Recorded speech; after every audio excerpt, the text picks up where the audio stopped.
Assalamualaikum warahmatullahi wabarakatuh. Berjumpa kembali di channel Heriana Ana. Masih membahas soal-soal OSN IPA tahun 2024 tingkat kota atau kabupaten. Part 2-nya disimak baik-baik ya.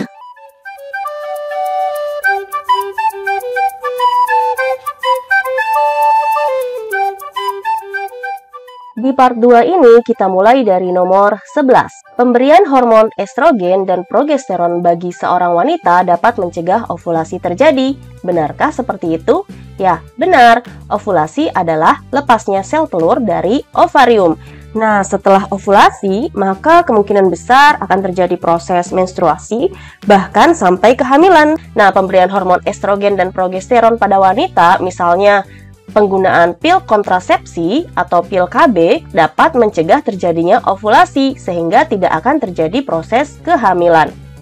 Kemudian, penggunaan estrogen dan progesteron bertujuan untuk menghambat produksi FSH dan LH oleh kelenjar hipofisis. Nah, ini benar berkaitan dengan pemberian kontrasepsi atau KB untuk mencegah terjadinya ovulasi dengan cara menghambat produksi FSH yang dapat membentuk sel telur dan menghambat produksi LH yang dapat memicu proses ovulasi terjadi. Nah, sehingga untuk pernyataan dan alasan ini berkaitan ya dengan pemberian estrogen dan progesteron bagi wanita dapat mencegah produksi FSH dan juga LH yang dikeluarkan oleh kelenjar hipofisis sehingga dapat mencegah terjadinya ovulasi sampai dengan kehamilan. Jadi untuk jawaban nomor 11 ini benar-benar dan berhubungan ya. Lanjut soal nomor 12. Saat melakukan olahraga, denyut jantung dan pernapasan menjadi lebih cepat. Setelah beristirahat, denyut jantung dan pernapasan menjadi normal kembali. Mekanisme tersebut dimungkinkan karena adanya apakah saraf simpatik, saraf parasimpatik, sumsum lanjutan, atau sumsum tulang belakang. Nah, yang paling tepat, hal ini berkaitan dengan adanya refleks fisiologis yang terjadi di tubuh kita ya, yang dilakukan oleh sumsum lanjutan atau dikenal dengan nama medula oblongata.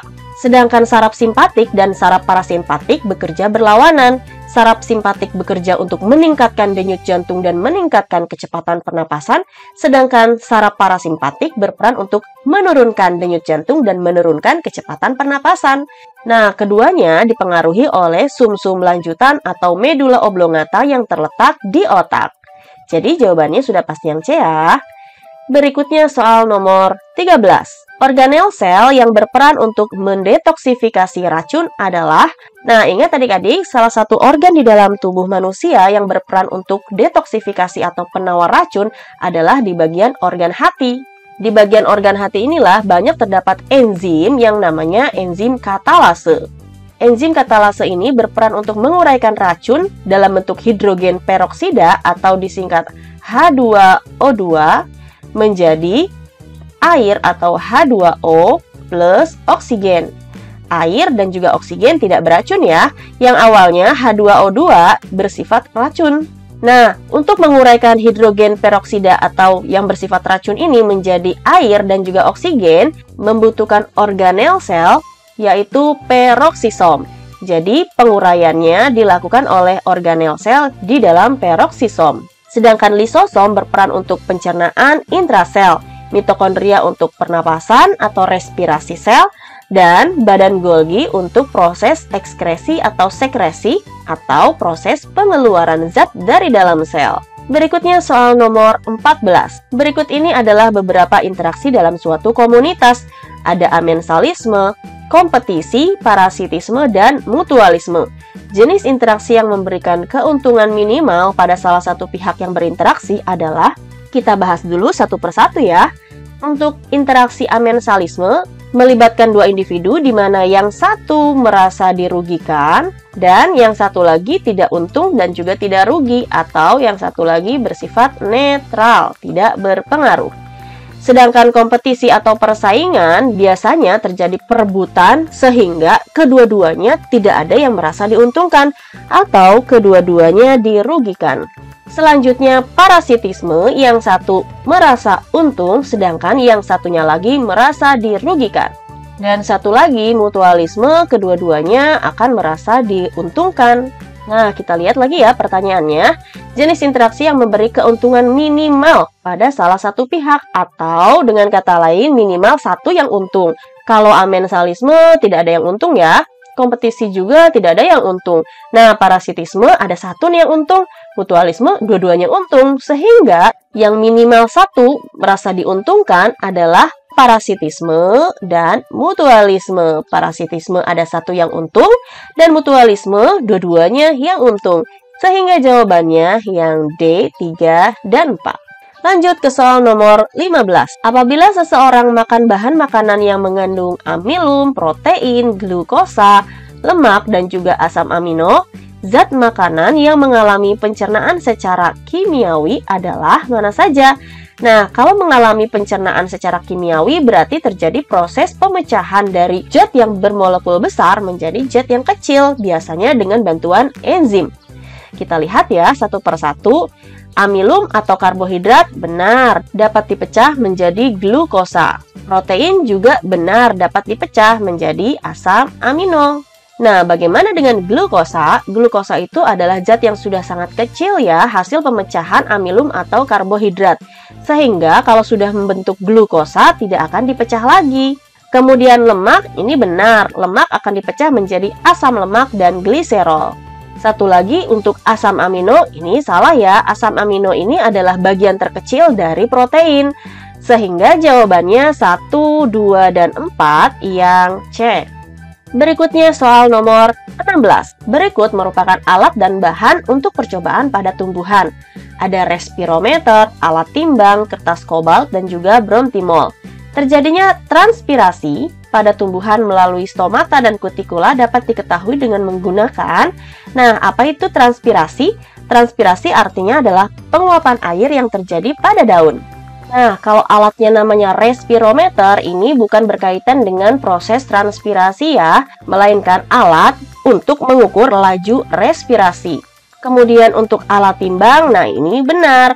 Alat timbang digunakan untuk menimbang atau mengukur massa benda. Dalam percobaan transpirasi, alat timbang ini digunakan untuk mengukur massa daun sebelum dan setelah transpirasi. Kemudian yang ketiga, kertas kobalt. Nah, kertas kobalt juga benar.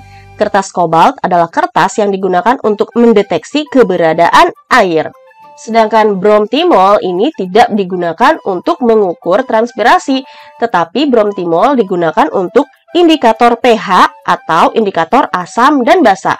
Jadi jawabannya yang berkaitan dengan proses transpirasi adalah 2 dan 3 yang C. Selanjutnya nomor 17.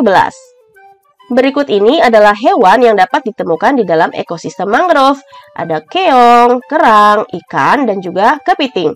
Di antara hewan tersebut yang memiliki kekerabatan paling dekat adalah, nah adik-adik kita cek dulu ya, kekerabatannya berdasarkan filum dari hewan-hewan tersebut. Untuk keong termasuk ke dalam filum Mollusca. Kerang juga termasuk ke dalam filum Mollusca atau hewan-hewan yang bertubuh lunak. Sedangkan ikan termasuk ke dalam kelompok Pisces dan kepiting termasuk ke dalam kelompok Arthropoda. Sehingga yang memiliki kekerabatan paling dekat adalah yang memiliki jenis atau filum yang sama, yaitu keong dan juga kerang. Jadi jawabannya sudah pasti B, 1 dan 2. Lanjut yuk ke soal nomor 18. Nah, ini soal tentang persilangan ya. Sepasang suami atau ayah dan istri atau ibu yang masing-masing berpenglihatan normal memiliki anak kandung yang terdiri atas seorang laki-laki buta warna dan 2 orang perempuan berpenglihatan normal. Dari kasus ini dapat diketahui bahwa, nah adik-adik untuk mempermudah caranya seperti ini.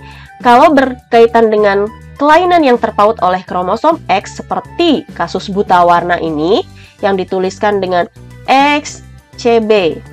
XCB untuk perempuan buta warna atau XCBY untuk laki-laki buta warna, maka pewarisan sifat ke anak-anaknya akan menyilang.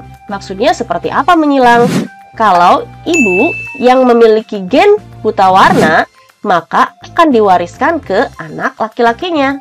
Sedangkan jika ayah yang memiliki gen buta warna akan diwariskan ke anak perempuannya. Dari soal ini yang menderita buta warna adalah anak laki-lakinya, sehingga diwariskan dari seorang ibu yang di dalam gennya terdapat gen buta warna juga. Sekalipun ibunya normal, tetapi di dalam gen ibunya terdapat gen buta warna. Nah, yang seperti ini disebut dengan gen karier atau genotip yang heterozigot. Atau di dalam tubuh ibu masih tetap memiliki gen buta warna, tetapi karena cuma satu sehingga ibu tersebut masih berpenglihatan normal. Nah, untuk individu yang heterozigot biasanya dituliskan dengan X, CB, X. Nah, inilah disebut individu yang heterozigot atau individu karier. Tetap berpenglihatan normal, tetapi di dalam salah satu gen kromosom X-nya terdapat gen buta warna. Begitu ya adik-adik. Selanjutnya soal nomor 19. Dalam suatu rantai makanan, makhluk hidup yang memakan produsen merupakan konsumen tingkat ke titik-titik dan akan menduduki tingkat trofik ke titik-titik. Nah, kita urutkan terlebih dahulu ya, dimulai dari produsen. Produsen akan dimakan oleh konsumen tingkat 1. Kemudian konsumen tingkat 1 akan dimakan oleh konsumen tingkat 2 dan seterusnya. Sehingga makhluk hidup yang memakan produsen merupakan konsumen tingkat ke-1. Kemudian untuk tingkat trofik kita mulai dari produsen ya. Tingkat trofik yang pertama yaitu diduduki oleh produsen. Selanjutnya tingkat trofik yang kedua diduduki oleh konsumen 1. Untuk konsumen tingkat 2 menduduki tingkatan trofik ketiga dan seterusnya. Jadi konsumen tingkat 1 ini akan menduduki tingkatan trofik kedua. Jawabannya 1 dan 2 yang B. Nah, masuk ke soal terakhir nih adik-adik. Soal-soalnya tidak terlalu sulit kan? Nomor 20. Dilakukan percobaan osmosis dengan menggunakan potongan kentang. Didapatkan data sebagai berikut. Nah, berdasarkan hasil percobaan di atas, larutan yang hipertonis adalah osmosis adalah perpindahan air dari konsentrasi yang rendah ke konsentrasi yang tinggi. Konsentrasi rendah dikenal dengan istilah hipotonis. Konsentrasi yang tinggi dikenal dengan nama hipertonis. Nah, di sini ada percobaan potongan kentang yang dimasukkan ke dalam suatu larutan. Gambarnya seperti ini ya, kurang lebihnya. Ini misalnya suatu wadah berisi suatu larutan, kemudian di dalamnya berisi potongan kentang. Nah, anggap saja ini adalah potongan kentangnya ya adik-adik. Pertanyaannya adalah berdasarkan hasil percobaan di atas, larutan yang hipertonis adalah larutan. Artinya, jika larutan bersifat hipertonis atau konsentrasi yang tinggi, maka siapa yang memiliki konsentrasi yang lebih rendah? Ya, betul, pastinya di dalam kentang ini ya.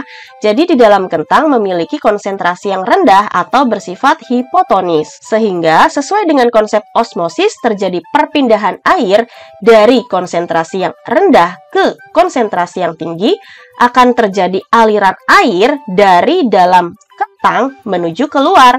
Jadi air-air dari kentang ini pasti akan merembes keluar nih adik-adik. Sehingga pada saat air-air yang di dalam kentang ini merembes keluar menuju ke cairan yang hipertonis, pasti beratnya kentang akan berkurang. Karena air-air yang ada di dalam kentang akan keluar menuju ke larutan yang bersifat hipertonis.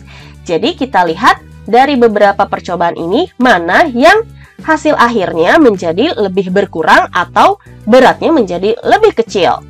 Untuk larutan 1, awalnya 2, kemudian akhirnya ada 1,6 dan 1,7. Nah, berarti berkurang ya. Sehingga larutan nomor 1 benar.